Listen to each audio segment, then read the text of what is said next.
Hi, good morning, good afternoon, good evening. I don't know when this will be broadcast, but I'm very happy to be back with you again to talk more about the subject that we started the last time when we talked about renewable energy and Africa. And today's topic is Israel's relations with Africa. Now, just a note in preface, as it were, introduction. Um, you might remember the last time that we began this conversation that I was describing the needs of Africa, in particular sub-Saharan Africa, um, for electricity, and the work of the company that I work with called uh, Energia Global or Gigawatt Global, and the solar field that we built in Rwanda, and the fields that we're building now in Burundi and others, Zambia and Nigeria, Liberia, Kenya, and others. You may recall, and if you didn't see the last segment, that's okay too, that our company, although a Dutch company, is based in Jerusalem, and most of us are Israelis working in the company. And I kind of ended the last discussion with a bit of a teaser. I was asked to speak about also about Israel's relations with Africa historically. And I'm very happy to do that because it's something that is very close to my heart and an important aspect of the work that we are doing, our company, Energia Global, Gigawatt Global, with our work in Africa, because it really continues a tradition going back thousands of years of relations between the people of Israel and the land of Israel, the ancient Israelites and the more modern people of Israel, the Jewish people over the last three and a half millennia, and the people of Africa, and particularly some specific both countries and tribes in Africa. I'm wearing a shirt, which you might remember from last time, which is a little bit unusual. And I mentioned it last time, but I didn't give a little bit of the background. So I do want to share with you.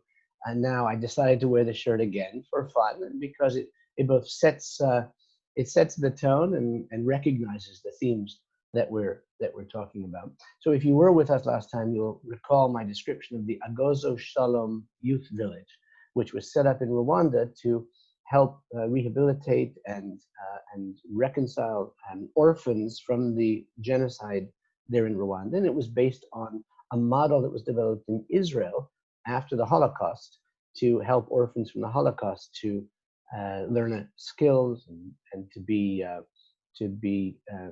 aided and supported in their efforts to move into Israeli society. And so the same was done in the Agozo Shalom Youth Village, as I described before, there in Rwanda. When I went to visit there with a number of investors a few years ago, I was very impressed with the success of the village, the intelligence and drive of the teenagers there in the school. And they had a little shop where they sold some of their arts and crafts that they made there in the school. And one of the products that they were selling were shirts and dresses and the like. And so I was very proud to come away with a memento of the visit, handiwork of the youth there at the village. So that's why I'm wearing it today again, like I did last time that I spoke with you. And it's nice to have that as kind of part and parcel of our conversation. Well, getting started, I'm actually going to, throughout this presentation, share my screen, as it's called, in order to give a little bit more visual life to the discussion we're having. Here you see before you a very interesting location. This is the traditional resting place of the Ark of the Covenant, according to Ethiopian historical tradition, in a small town called Axiom, where the Church of Mary there on the right is considered to be the storage place of the Israelites, the Jewish people's Ark of the Covenant. Now, what I want to share with you was an interesting discussion that has occurred for many years among the Jews of Tigray in the north of Ethiopia and their synagogue and cemetery, because the synagogue there faced not north towards Jerusalem, as other synagogues in the world do, facing east, north, south, west, depending on where the synagogue is built. The tradition, in Jewish tradition, is to face towards Jerusalem. But in Tigray, there's a synagogue which faces east and not north. And where does it face? To Axiom, to this traditional site where there is a concept of there being of the Ark of the Covenant having come and been stored there. Well, another anecdote, kind of brief scenes that I'm sharing with you to illuminate or elucidate the history and the complex nature of these relationships. In a conference a few years ago called the Eilat Elot Conference on the Environment, which is in the south of Israel, in the Negev, on the Red Sea. My partner and the founder of our company, Yosef, was sitting between an Ethiopian representative of the United States AID, Power Africa program, which I described in our last discussion. And this representative from Ethiopia was sitting next to a relatively powerful governor of a region in Kenya, who happens also to be a Christian priest. And they, as Yosef describes it, he was kind of privy to the conversation, they were arguing whether or not the Ark of the Covenant actually is stored and still rests in Axiom, according to Ethiopian tradition, or on Mount Kenya, which is what the Kenyan governor, the priest, was trying to argue. So I kind of want to use this as setting the scene, kind of welcome the scene, welcome to our world where we in our company interact with hundreds of people from sub-Saharan Africa, including ministers and business, financing, political leaders, and we travel there a lot, always wearing one of these, a kippah, a yarmulke, identifying us as members of the people of Israel, if not necessarily we happen to be from the state of Israel, but it's a representative, a relatively recognized symbol of being Jewish. And we wander around Africa working to bring solar and wind energy to the 600 people across the continent without access to electricity, as we described last time. And we call this a scalable business model for making the world more perfect, making the world a better place, which is a very strong traditional concept in Jewish tradition. And what's fascinating is that in nearly every encounter, there emerges some sort of a Jewish story. Wherever you go in Africa, someone's grandfather who observed the Sabbath, relationships or a historical mythology of a connection to a lost tribe of Israel, a national flag with some sort of Jewish or Israeli connection, like the flag of Burundi, where we're building our next project, happens to have 3 Jewish stars, 3 shields of David, the 6-pointed star, associated at least for the last 500 years with the Jewish people, the people of Israel.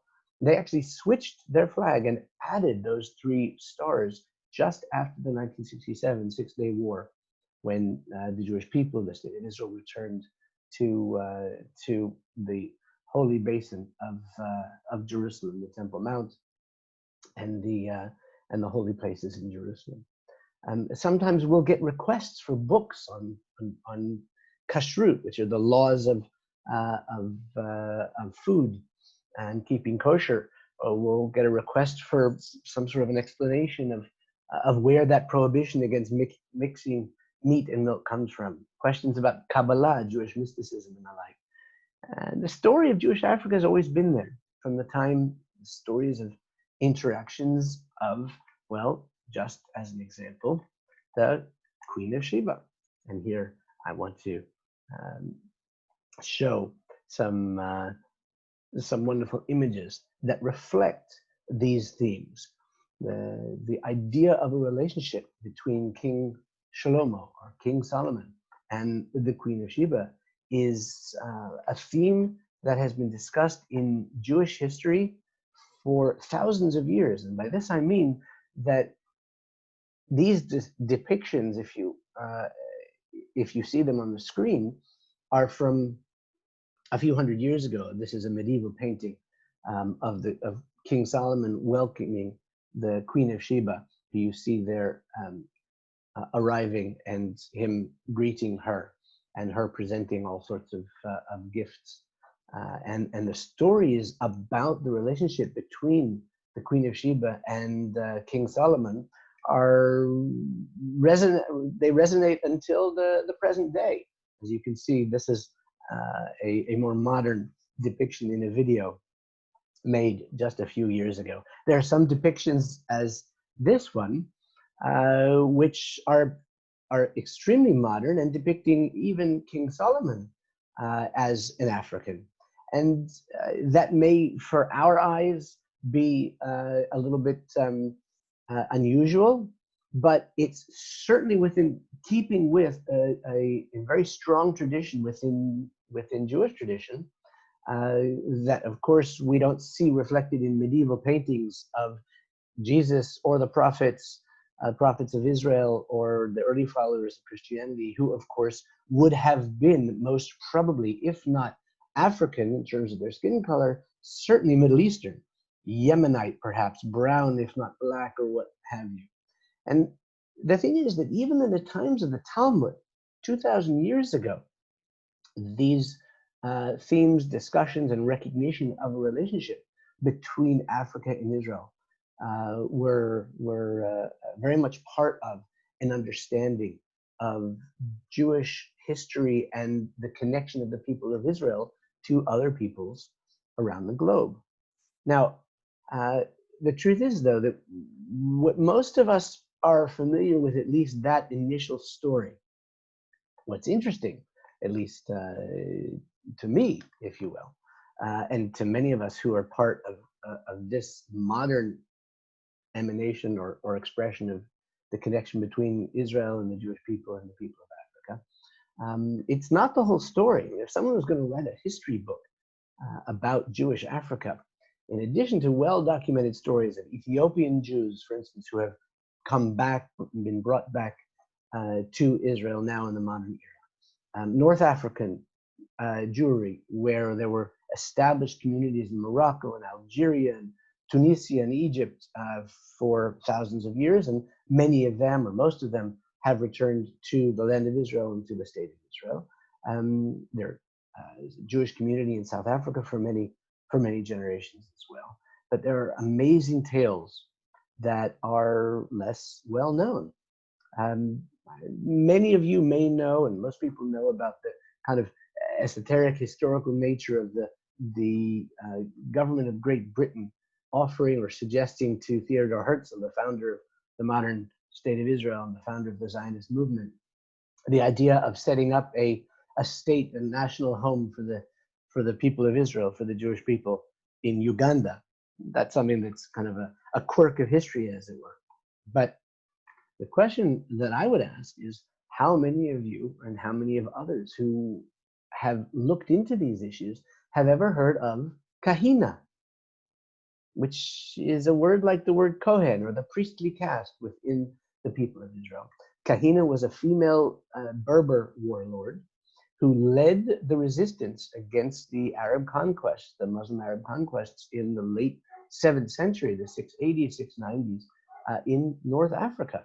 And she was a Jew from the Jarawa tribe.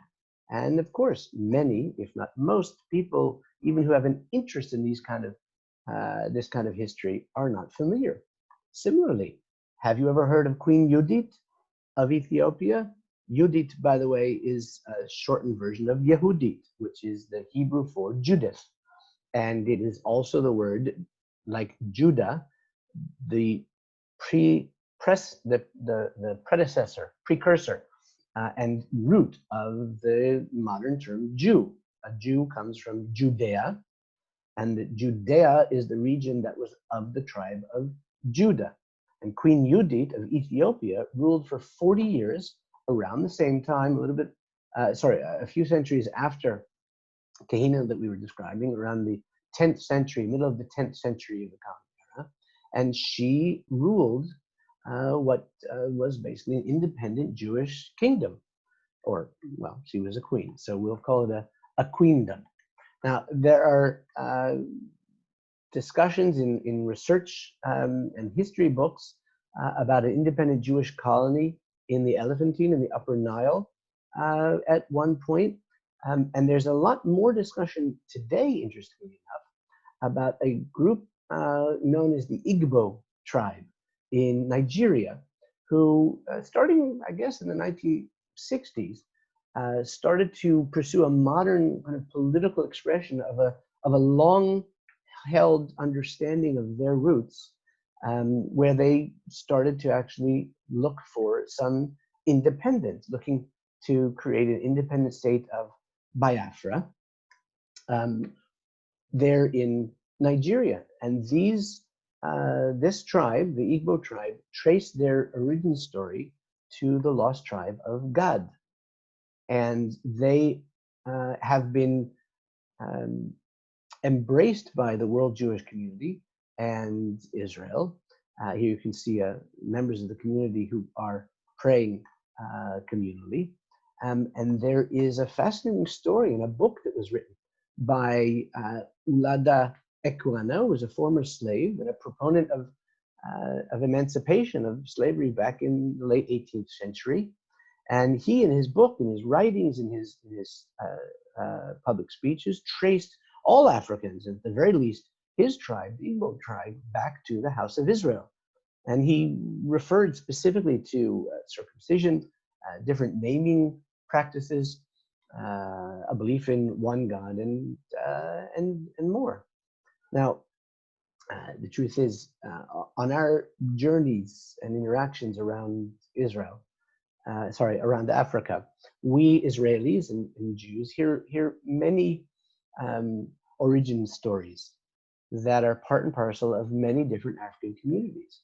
Stories of a leader receiving a vision, migration due to conquest or starvation, or ancient trade routes, conversions, many over the course of centuries, lineage which is traced back, as Lada Kuyanu did, to ancient Israel and the lost tribes of Israel.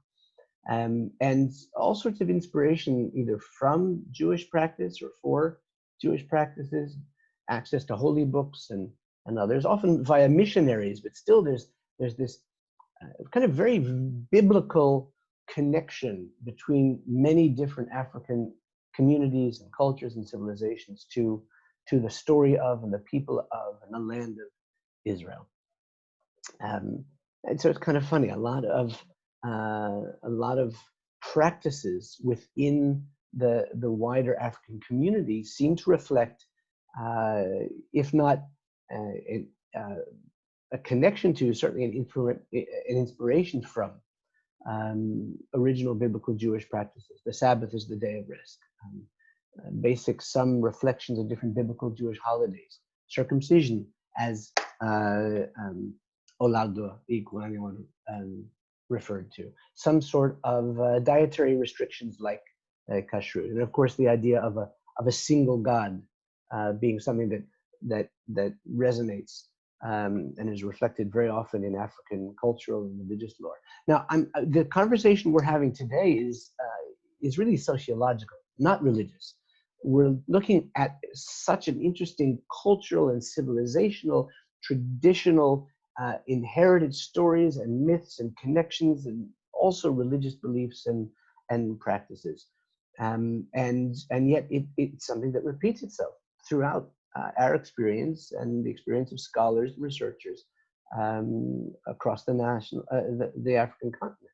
The Falashmura in Ethiopia, who were basically Jews who were forcibly converted to Christianity hundreds of years ago, centuries ago, and yet still maintained a connection with their Jewish identity as well as practice. The Abudaya in Uganda, in Ghana, a community that calls themselves the House of Israel, the Lemba tribe, and others. And while some of these tribes were either converted to Christianity or Islam, and some at some point experimented perhaps with Messianism, their more recent modern increasing encounters with Jews, with Israel, and the Jewish people and Israelis, and of course, through the influence of the internet, there's a trend really of a return to these kind of to these roots, which I think is genuine, and it may take some years to be fully completed, but it's very interesting to see how many African communities want to pursue this connection with Israel, with the people of Israel, the land of Israel, the history of Israel, as well as the modern nation state of Israel. And it opens kind of another interesting communal door in Jewish Africa that challenges our assumptions and represents, I think, a number of blessings.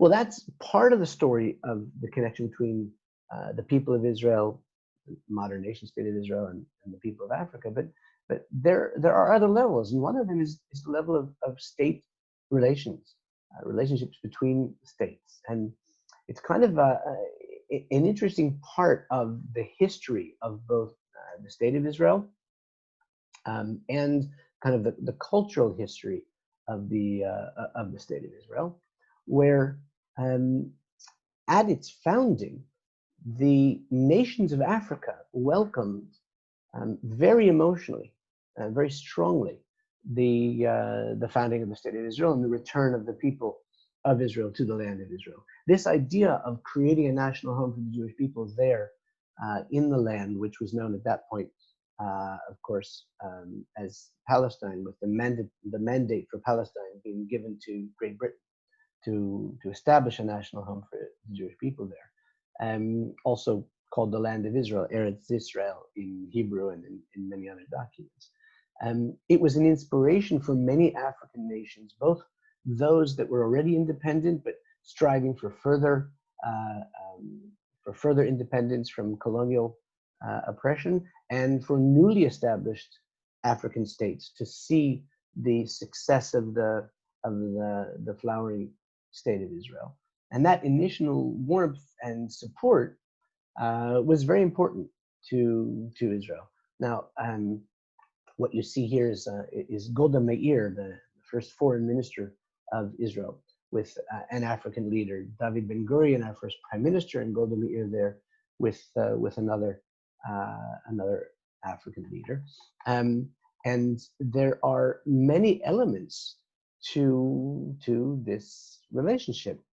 What is, well, let's just say, unfortunate, is that with great power rivalry, interests of the Arab and Muslim world, as well as the development of the third world movement, the independent nations, called the unaligned nations, led by India in the mid-1960s, coalesced at the same time that after being attacked with the closing of the Straits of Tiran and the threatening troop movements by Nasser, the leader of Egypt, and the combining of his forces with Syria and Jordan, when Israel then counterattacked with its preemptive defensive military operation in 1967, what happened then with the Arab League declaring no to peace,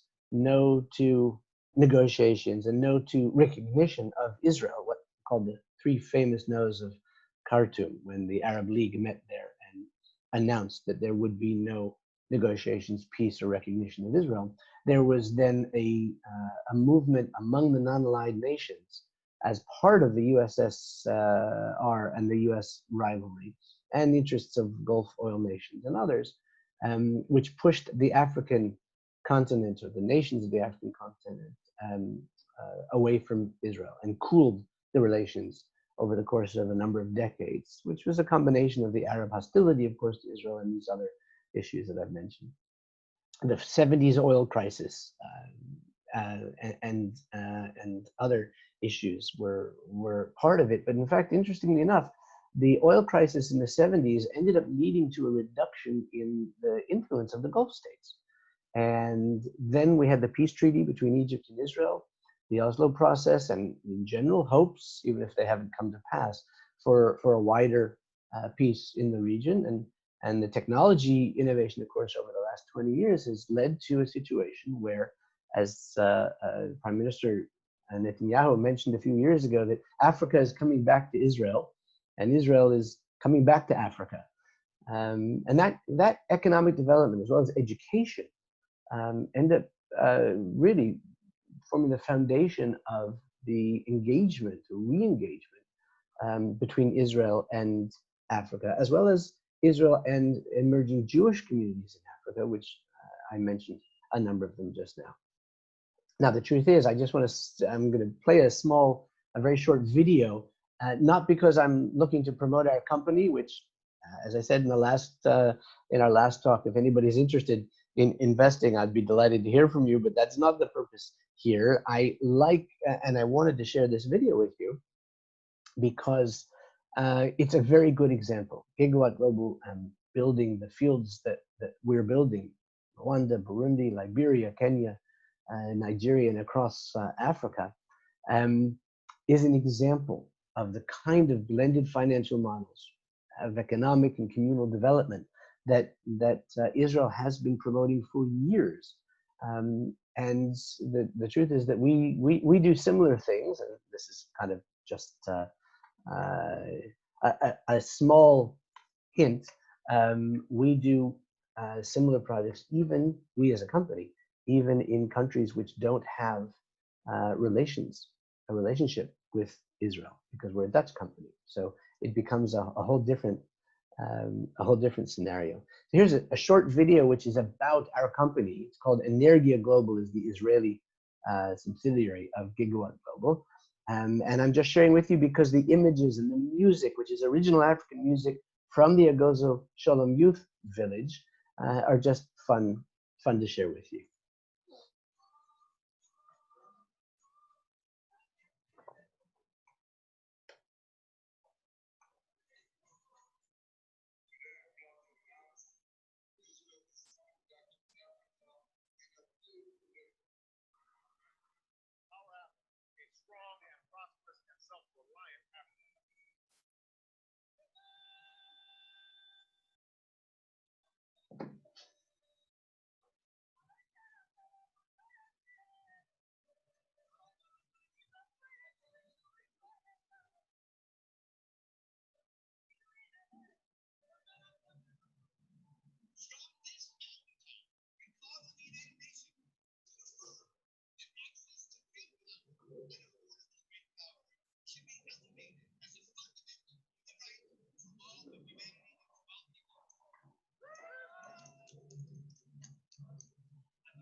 So I hope you enjoyed that small presentation of one of the ways through economic development and partnership that the Israel and Africa relationship continues to this day. And of course, I'm very proud to be affiliated with a company which is making that a reality. And I want to kind of not necessarily switch gears, but just to add a more personal element, actually, to the story of Israel and Africa. You know, I think some of you have been at other talks that I've given where I talk about the Jewish people, the people of Israel, as a unique phenomenon in humanity's history.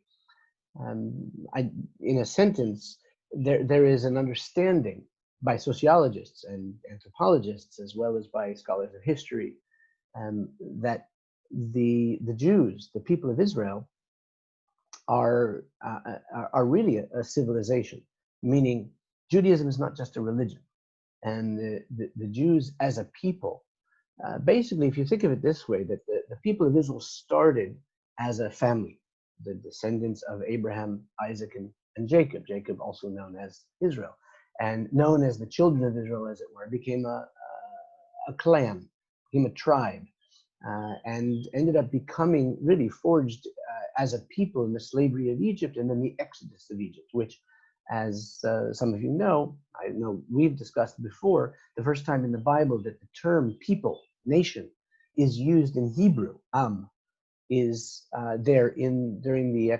immediate aftermath of the exodus from Egypt.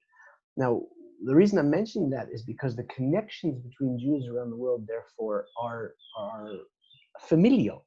It's a family, even though it's an extended family, and it crosses racial as well as cultural and ethnic and historical and other national affiliations. So you have a situation where I can trace my ancestry, as many of you know, back to a Jewish family that came to North America in 1690 to Montreal, in 1720 to New Amsterdam before it became New York. And this family, the Seychelles Solomon tribe, as it were, family, is a very important part of my family's history, and it demonstrates our identity proudly as a family, but more than that, as part of a people, because my family, this Seychelles clan, came from Spain, and they were what are called Sephardic or Spanish and Portuguese Jews.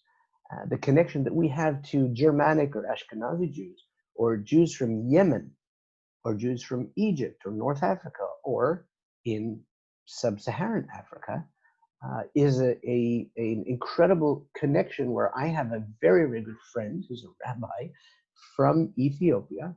Of course, he's African. He traces his ancestry at least as many as my 9, 10, 11 generations ancestry is traced back to to my family's ancestry, who came from Spain through Portugal, through Amsterdam to London, and then to America.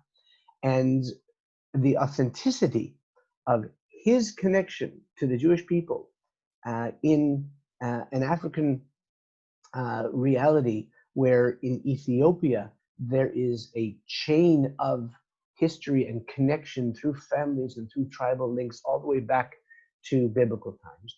Other tribes in Africa who have genetic testing, which we don't rely on to define identity, but which is wonderfully indicative, where they have the same genetic markers as today's descendants of Aaron, the brother of Moses, the high priest, who are today considered the Kohens, the priests, like that Kahina, Berber warrior on the picture that I showed earlier.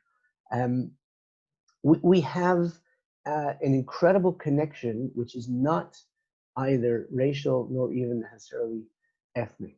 And that connection is something which is a beautiful thing, and which is something to leverage when we look at the possibilities for the future of Israel and Africa relations, because so many African leaders have a vision and a connection to Judaism, to the Hebrew Bible, to the people and the land of Israel, and therefore the modern nation state. So many African tribes trace their wanderings from ancient Israel, or conversion from an ancient Israelite Judaism to other religions. Obviously, there are connections that are the results of also conquests or attempted Jewish sovereignty on the African continent, as I described. But there are all sorts of pathways to deepen the connection between Israel and Africa, which we're seeing today more and more. it's a way to embrace with love to a certain extent this kind of opening up of the Jewish people's self-identity to these other tribal clans, national expressions there in Africa.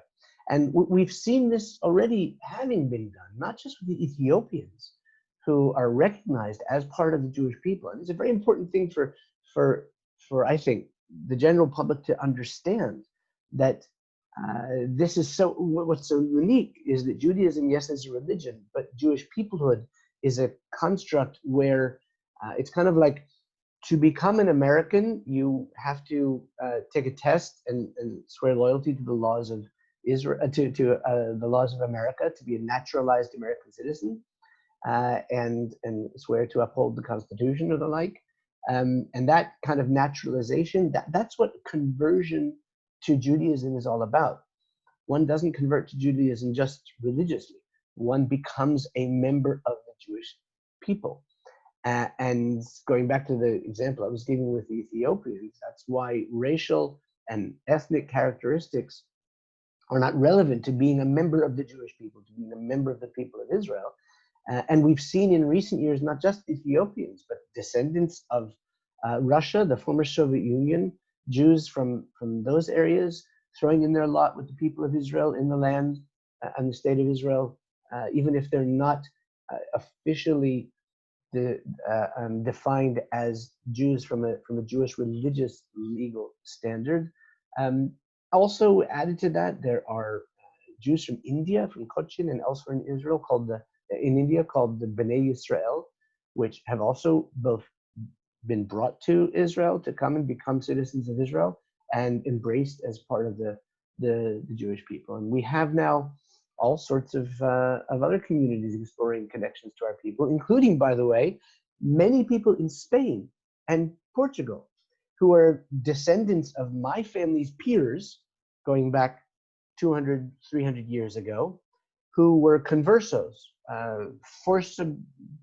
Jewish people forced to convert under the Spanish Inquisition before and after that, who also retained some connection to Judaism. Many households in Spain, Catholic, Christian in Spain, who light candles on a Friday night and do so because their family has always done so. And only in the recent, say, few generations has there been a recognition that they are probably descended from Jews who were forcibly converted. And similar issues that are now coming to the fore, and there's a very popular movement of these descendants to explore their connection to the Jewish people. I mean, I do think that there's an obligation on the part of world Jewry to help to encourage these connections, and not least aside from the philosophical or theological or theoretical level, many of these, especially in Africa, are coming from very, very poor communities, poor countries, and they see themselves as part of the Jewish people. And we have this concept that some of you may be familiar with in Hebrew from Jewish tradition, that all of the people of Israel are responsible for one another. And I guess to a certain extent, the kind of help that the people of Israel through the State of Israel have offered to African nations since our founding reflects a little bit of that, and a lot of what I mentioned earlier, the idea of tikkun olam, the idea of making the world a better place, of helping others, of course, non-Jews as well as Jews, has been part of the ethos of the State of Israel since its founding. I'll share another picture. I have to find it though first to make sure it's here. There we go. This is a photo. Where are we? Okay, sorry for the delay there. This is a photo of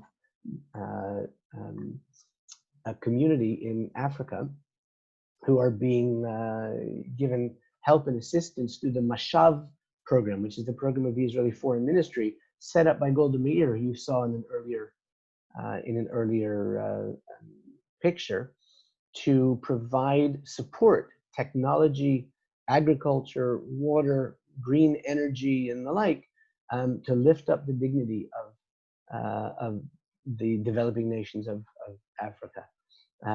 But there are many different companies like WaterGen, obviously, Energia Gigawatt, but the NGOs, non-governmental organizations like Innovation Africa, which share and express this commitment on the part of modern-day Israel to reach out to the African continent and to help them through the development of all sorts of sectors. I mentioned some. There's also water desalination and water purification, water management. Innovation Africa is, as I said, an NGO which helps to both pump and bring transport fresh water to communities in drought areas.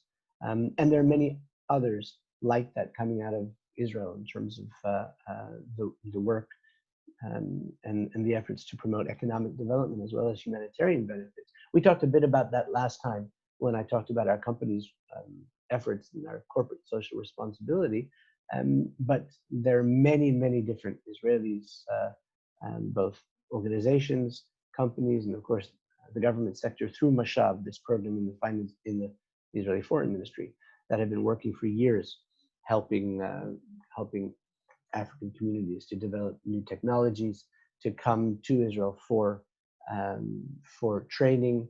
Here's a group that was learning new approaches to water intensive agriculture and the like. I realized something which I am not sure is the case or not. As we begin to close this discussion of Israel's relations with Africa, I think that when I shared the video that I shared with you, that the sound may have been off. Now, if I'm correct, I'm going to close now this discussion. If you're interested, and if I'm correct, then you'll see now the video with the sound actually on. If the sound was on previously, then I'm just going to say a few words of closing here, and you don't have to continue watching. Or I suppose if I find that the sound was on, I'll just stop the recording at that point. But I do want to thank you. I want to thank you for your interest in the whole topic, not just of renewable energy in Africa, but of Israel's relations with Africa, because I think it's an important element of an understanding of what Israeli society is all about, what our values are, what the Jewish people are looking to bring to the world. We're so inundated by political and media focus on the Arab-Israel conflict, and the hostilities, the military operations, and what have you, that there's very little time or emotional space, I think, for those who are even interested in the Middle East, interested in Israel, or history of the Levant, or history of the Jewish people, or theological issues. There's little patience or time for delving into these kind of issues, which can be so interesting, and more than interesting, also uplifting, I think, because it's very unidimensional to focus all of our attention when thinking or talking, reading about Israel on the conflict. And it's refreshing. And I've enjoyed reviewing these historical and cultural and civilizational and relationship issues with you. I hope you've enjoyed it as well and perhaps learned something new. And I just want to say thank you for joining us. And I look forward to speaking with you again next time. I'm going to roll the film so that it can be seen with its music if it wasn't previously. But I'm going to make sure that as I share the screen, that it includes the computer sound. And here we go. Thanks again.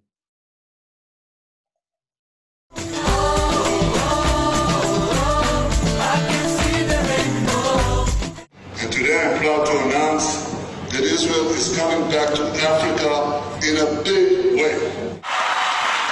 Power Africa, a strong and prosperous and self-reliant Africa.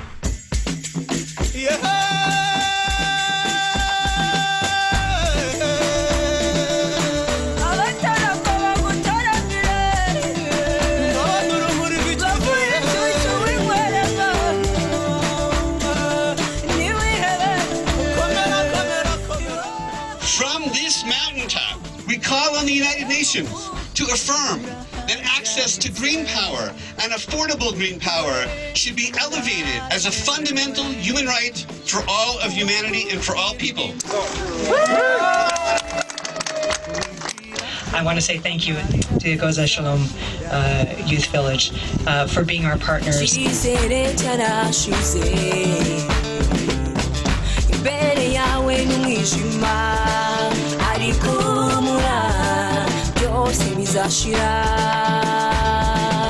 warwanye mbere nirwo rwari rukomeye bityo ntago numva impamvu rari rwo rukunaniye sigaho kumanika amaboko niharagera abawe tukuri inyuma Uwiteka kikurora uwakoze biriya n'ibindi azabikora ninyakuremeye kuruha ntutinye umubabaro uzagera ushire tugacinye never give up my friend you got me ihorere uri wenyine hari n'abakomerewe ndetse no kukurusha. We commit to invest $2 billion into Africa. Israel is coming back to Africa. Africa is coming back to Israel.